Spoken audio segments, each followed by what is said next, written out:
Olá, seja bem-vindo à nossa matéria de ética cristã do nosso curso de teologia online.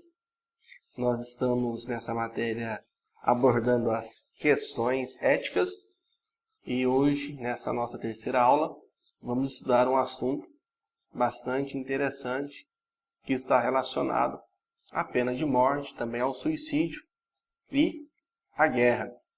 Quando se trata desse tema na perspectiva cristã, o cristão e a guerra, ou o cristão e o suicídio, o cristão e a pena capital, certamente se levanta muitos pressupostos, muitas abordagens, pois são assuntos que estão aí no dia a dia da igreja, da sociedade. Hoje nós temos 60 guerras em andamento no mundo, aproximadamente.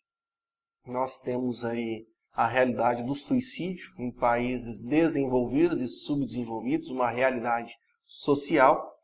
E também temos aí a pena capital, a pena de morte, que é um assunto que sempre ganha a manchete dos nossos telejornais, das revistas e também dos sites da internet que divulgam as nações, os países que têm esse tipo de ação concernente à punição de seus crimes.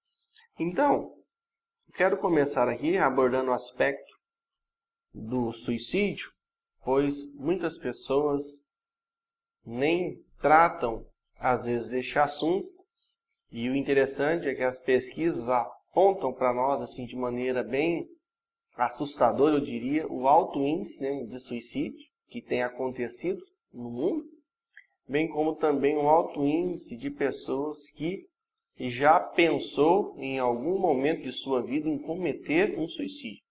A estatística é alta e certamente alguns de vocês que acompanham essa matéria já em algum momento difícil da vida de vocês até mesmo pensou que isso seria o melhor caminho. Então, aqui dentro da nossa discussão, dentro da nossa proposta, nós vamos observar que esse tema também ele tem muita polêmica em torno dele, pois envolve aí alguns aspectos que mexem com a nossa fé, com as nossas convicções. Um cristão, ele comete suicídio, ele perde a sua salvação? Essa é a pergunta básica que eu ouço nas ministrações, nas minhas aulas, nas palestras sobre o assunto. E a gente precisa tomar muito cuidado em querer assim sempre ter esse aspecto de julgar, de fazer o juízo, porque a circunstância, a situação, a pressão que a pessoa está passando, só mesmo ela conhece. Mas é preciso estar assim muito atento às pessoas que demonstram indício, para esse tipo de atitude, de ação, pois ela é muito perigosa e tem sido assim muito divulgada pelas redes sociais, pela mídia. Então, semanalmente nós ouvimos essas notícias no noticiário. Então, dentro da abordagem ética, nem sempre tirar uma vida é assassinato, afirmam alguns autores. Pois, dentro desse aspecto, a gente vai observar que não envolve apenas a questão do suicídio, mas também a questão da pena de morte para a punição de crimes e também envolve aí a questão da guerra, onde a pessoa vai guerrear, matar outras pessoas em prol de uma causa. Então, dentro dessa abordagem, nós precisamos fazer aí a devida leitura das circunstâncias antes de emitir um parecer. Porque também, se a gente olha para a Escritura, nós temos aqui que morrer misericordiosamente não é o mesmo que matar misericordiamente. Então, esse aspecto aí da morte misericordiosa, da morte como uma entrega, leva até alguns autores a fazer aquele questionamento. Será que a entrega de Jesus na cruz, a entrega de Jesus no Calvário, foi aí uma atitude de suicídio? Ele entregou-se, morreu? Então, esses elementos devem ser abordados com muito cuidado, irmãos, porque esse aspecto do suicídio ele tem ganhado muitas vertentes e a gente precisa observar o seguinte dentro de uma ética do suicídio. O slide diz o seguinte: naturalmente, a questão ética não é aquilo que os homens estão fazendo, mas sim o que devem estar fazendo. Daí a pergunta não é porque os homens se suicidam, mas se devem fazê-lo e quando. Então esse aspecto, dentro de alguns princípios filosóficos, de umas escolas de filosofia, da defensoria, dessas teorias, você observa que o suicídio ele é voltado para si mesmo, às vezes uma atitude egoísta ou mesmo uma atitude altruísta em prol de alguma coisa. Então o suicídio para si mesmo não pode ser justificado filosoficamente. Sempre tem que ser em prol de alguma coisa, de alguma causa que a pessoa se coloca. Então o suicídio para si mesmo também não pode ser justificado filosoficamente nem eticamente.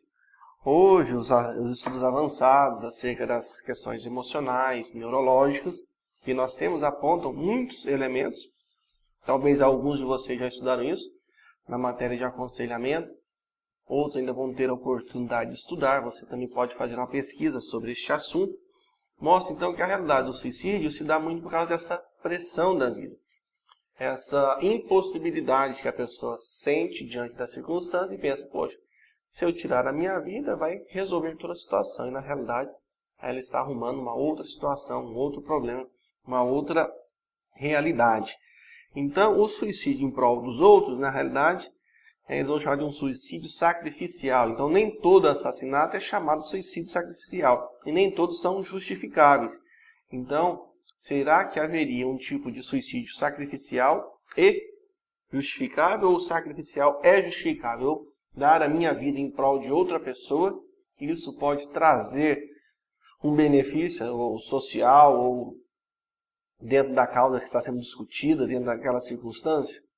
Então a gente precisa observar que a Escritura ela nos ensina que a vida é de Deus, porque nele vivemos, movemos e existimos. Tudo provém de Deus. Então viver é uma bênção, é uma dádiva. Então o suicídio ele vai contra este princípio da vida.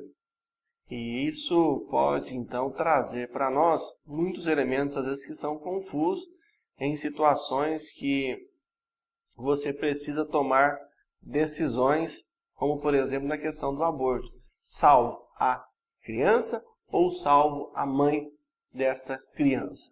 Então, você observa que dentro dessas questões, a própria lei já tem dispositivos, mas o suicídio em si, ele tem essa questão egoísta envolvida no seu processo, bem como também ele trata deste elemento que nós muitas vezes vemos de uma questão altruísta, em prol de alguma coisa. Então, um pai que se entrega para salvar a vida do seu filho é um tipo de suicídio sacrificial que é justificável para que o seu filho viva.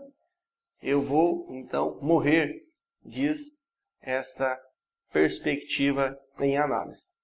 Então você observa que o suicídio ele não é, em hipótese alguma, o melhor caminho para se resolver.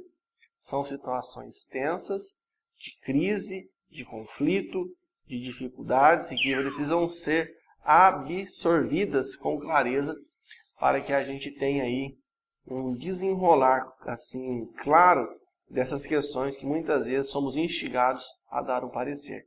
Então nós precisamos tomar bastante cuidado. E ainda ligado à questão do suicídio e ao tema, nós temos a questão da pena capital ou a pena de morte, que também é sim muito comum em muitos países, pois nós sabemos que algumas nações usam a pena de morte para manter o controle social. E do outro lado também essa doutrina tem sido assim rotulada como anticristã. Então, a defender a pena de morte seria uma ideia anticristã, antibíblica, e por isso então devemos tomar cuidado com essas posições. Eu tenho aqui então que a base bíblica para a pena capital, ela vem do próprio Antigo Testamento. Nós temos lá uma lista de crimes que eram punidas com a pena de morte, com a pena capital. Então a Escritura ensina que Deus instituiu a pena capital para certos crimes sociais.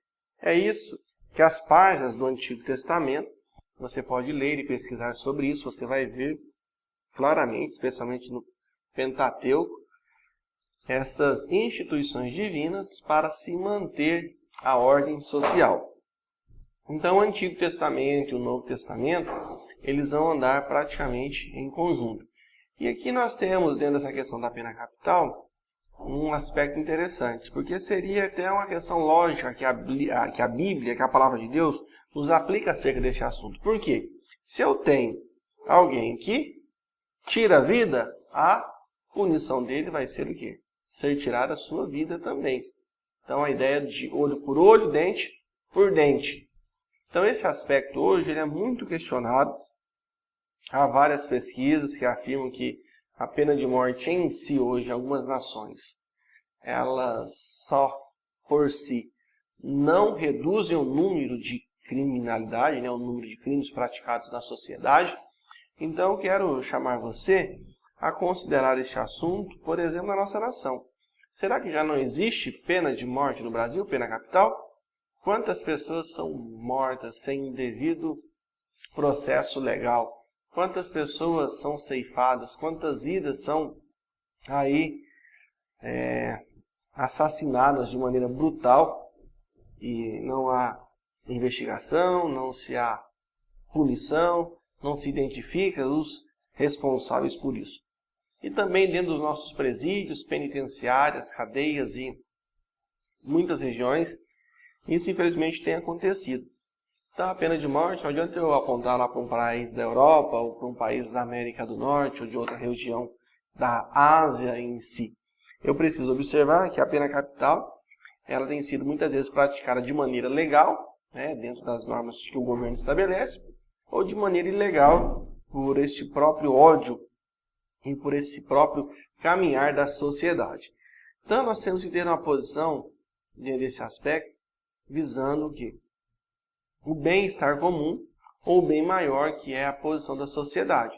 Sabemos que a lei brasileira ela precisa de uma reforma urgente, a nação urge, o povo clama, o povo não suporta mais essa impunibilidade que varre a nossa nação.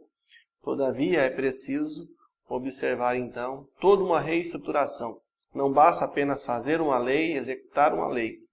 É preciso fornecer uma cultura, uma formação digna ao nosso povo dentro do seu contexto. E a Palavra de Deus, então, mostra isso claramente para nós. Vou disponibilizar outros materiais para vocês aí dentro do nosso ambiente virtual sobre este assunto, que é a pena de morte, bem como também o suicídio, que são assuntos assim palpitantes, interessantes e que mexem com os nossos pressupostos e com as nossas convicções bíblicas. Então, muitas pessoas acham, não, eu sou um cristão e por isso, por eu ser um cristão, eu sou contra a pena de morte. Mas a Bíblia deixa claro que a pena de morte era usada para alguns tipos de crimes sociais. Então, é preciso entender o contexto e também o aspecto como um todo, para não ser injusto na interpretação do texto e também com a cultura. Até hoje, muitas culturas orientais utilizam da pena capital como punição. E hoje no Oriente e no Ocidente há muitas divergências nesse aspecto de jurisdição, de direito.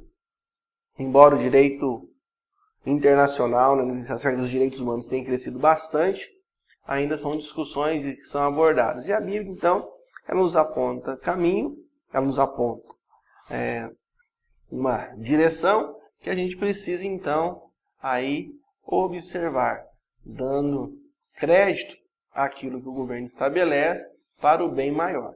Não precisamos aí nos preocupar em discutir isso, em debater sobre isso, porque tudo isso é realmente necessário e, acima de tudo, esclarecedor para nós. E, por fim, aqui, o cristão e a guerra. Nós já falamos no início, hoje há muitas guerras em andamento no mundo. Nós temos, então, que pensar qual seria a atitude do cristão com a guerra. Será que é certo tirar a vida dos outros, das outras pessoas, sob o mandamento do governo? a base bíblica para a prática da guerra, nós temos aqui 3 pontos de vista, né, que são adotados pelos cristãos, e nós vamos ver assim que a pessoa que trata do assunto aqui, que defende que o cristão deve se envolver na guerra, que deve ter medo de tirar a vida dos outros, tem um nome. Então nós temos aqui o ativismo, nós temos o pacifismo e nós temos o seletivismo. Então vamos estudar essas visões juntos aqui, de maneira bem ampla e bastante proveitosa para nós. Então o primeiro ponto aqui seria o ativismo. O cristão e a guerra, e a questão do ativismo é a questão da seguinte afirmativa: é sempre certo participar de uma guerra. Quando eu coloco isso, que é sempre certo participar de uma guerra, ele entende que o argumento do ativismo aqui é que o cristão é obrigado pelo seu dever de obedecer ao governo, de participar de todas as guerras. E eles têm 2 argumentos principais, o bíblico e o argumento filosófico ou social. Então, dentro desse aspecto aqui, eles vão dizer que por causa da minha submissão ao governo, por causa da minha formação fornecida pela nação, pelo governo, por aquele que nos ajuda, o ativismo diz que nós devemos atender ao chamado do governo. E o bíblico também vai por esse mesmo caminho, por essa mesma vertente, mostrando para nós que é sempre certo participar de uma guerra. Então, para vocês terem ideia, no Brasil, a nossa legislação, ela permite pena de morte no caso dos desertores, aqueles que se recusam a ir à guerra, a obedecer ao governo. Então, é bastante interessante a questão da legislação e a questão dos ativistas, né, do ativismo. Porque se nós se devemos obedecer ao governo, devemos participar da guerra, mas se for uma guerra injusta, o Brasil resolve invadir uma outra nação que vizinha em outro lugar para tomar posse de um bem natural daquela nação, daquele povo. E de certa maneira, a gente observa que esse ativismo, às vezes ele não está assim numa guerra declarada, mas quando nós observamos que muitas vezes a questão das terras indígenas, as demarcações de terra, os conflitos da terra no Brasil, que ainda são a realidade, de certa maneira, quando um agente público vai lá cumprir uma ordem de despejo, ele certamente vai entrar em combate, como a gente sempre vê e acompanha com as pessoas. Isso pode trazer conflito. Então isso traz conflito para o governo. É interessante também a questão da relação se um soldado for um cristão e vai despejar aí um grupo de pessoas sem teto, sem moradia, de uma região onde já estava construída, mas a área pertence a outra pessoa. Então são crises, são conflitos, são dificuldades, mas o ativismo, especialmente aqui, o nosso tema guerra, ele defende que o cristão é obrigado e é dever seu participar aí das guerras. Depois também nós temos o pacifismo, que diz o seguinte: ao contrário do ativismo, que defende a participação, o pacifismo diz que nunca é certo participar de uma guerra. Então o argumento bíblico é o seguinte: fazer guerra é sempre errado, matar é sempre errado, porque diz o mandamento em Êxodo 20:13, não matarás. E resistir ao mal fazendo uso da força também é errado. E também há os argumentos bíblicos sociais, onde fazer guerra é sempre errado. Então a guerra está baseada no mal representado pela ganância. Então esse é o fundamento essencial das guerras que existem. E muitos males resultam das guerras. Então se você olhar para as guerras que aconteceram, tanto a Primeira, a Segunda Guerra Mundial, a questão do Holocausto, a guerra do Vietnã, as guerras dos países da África, em países da Europa, observar que guerras geram guerras, que a disputa ela sempre traz prejuízo para a sociedade, ceifa a vida de muitas pessoas e geram muito males à sociedade.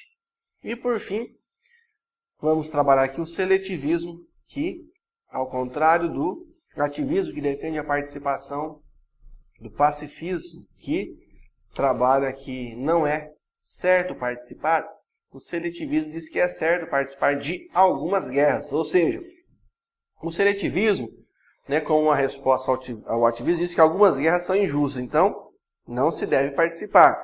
Mas o pacifista acredita que todas as guerras são injustas, então já vai contrário ao seletivismo. Mas o seletivismo, como uma resposta ao pacifismo, defende também que algumas guerras são justas. Então, aí vem a pergunta para nós: toda vez que se tira uma vida, se comete um assassinato? Então é interessante, toda vez que se tira uma vida, se comete um assassinato. Então isso aqui pode aí gerar um conflito, uma crise na resposta, mas nem sempre tirar uma vida significa cometer um assassinato, um homicídio. Às vezes, o contexto da guerra, da disputa ou do bem maior envolvido requer essa força. E diz aqui a outra pergunta: o uso de força física não é contrário, ou é contrário ao amor? Então como que faz isso? Como um cristão vai à guerra? Como que a gente apoia isso? E tem uma outra questão: os mandamentos de guerra são apenas acomodações divinas? Então, irmãos, é interessante isso aqui, e eu quero responder isso aqui olhando para o texto de Êxodo 22, verso 2, que fala assim: se o ladrão for achado a minar e for ferido e morrer, o que feriu não será culpado do sangue. Então aqui nós temos um caso clássico, que pode englobar em outros temas da matéria, mas, por exemplo, você chegou em sua residência e ali está um bandido marginal, com as coisas de valores dentro de uma caixa, dentro de uma sacola, de um fardo. E antes disso ele notou que havia uma pessoa na casa, a sua filha, e ele então está lá, além de fazer ali o roubo, está abusando da sua filha. Então qual seria a sua ação? Numa atitude ali para proteger a sua família. Então se você matasse esse bandido, você estaria agindo em legítima defesa, ou o máximo que você faria era tirá-lo do ambiente e chamar a polícia. Ou se você tivesse uma arma de fogo, uma arma branca, qual seria a sua reação? Então, muitos vão dizer: não, eu partiria para cima, iria defender a minha filha e iria matar o bandido. Então você observa que a base bíblica do seletivismo mostra que em algumas situações, algumas circunstâncias muito mesmo difíceis, o que agiu em legítima defesa, que agiu aqui de maneira justa, ele então tem o direito de não ser aqui punido, porque a outra pessoa que estava fazendo algo errado contra ele. E a base para a guerra justa? Então, uma guerra em defesa de inocentes, por exemplo, como está acontecendo na Síria. Seria uma guerra justa? Então o governo está indo contra o povo, soltando bomba contra o povo, ainda bomba química, Então você observa que é uma guerra em defesa da sociedade síria. Então isso aí é complexo mesmo. Guerras feitas no exercício da justiça, elas são justas? Uma guerra justa deve ser feita por um governo? Uma guerra justa deve ser feita com meio justo? Ou seja, o que seria uma guerra justa? Se os Estados Unidos enfrentassem o Brasil, seria uma guerra injusta, considerando uma guerra justa, considerando o poder bélico dos Estados Unidos e o poder bélico do Brasil? Se o Brasil enfrentasse o Paraguai, seria uma guerra justa? Então você observa aí que o seletivismo ele traz alguns problemas também, que ele não consegue resolver tudo, mas ele traz isso à mesa para a nossa discussão. Por exemplo, o problema da guerra nuclear, hoje é uma realidade. O problema acerca de quem toma a decisão acerca de uma guerra.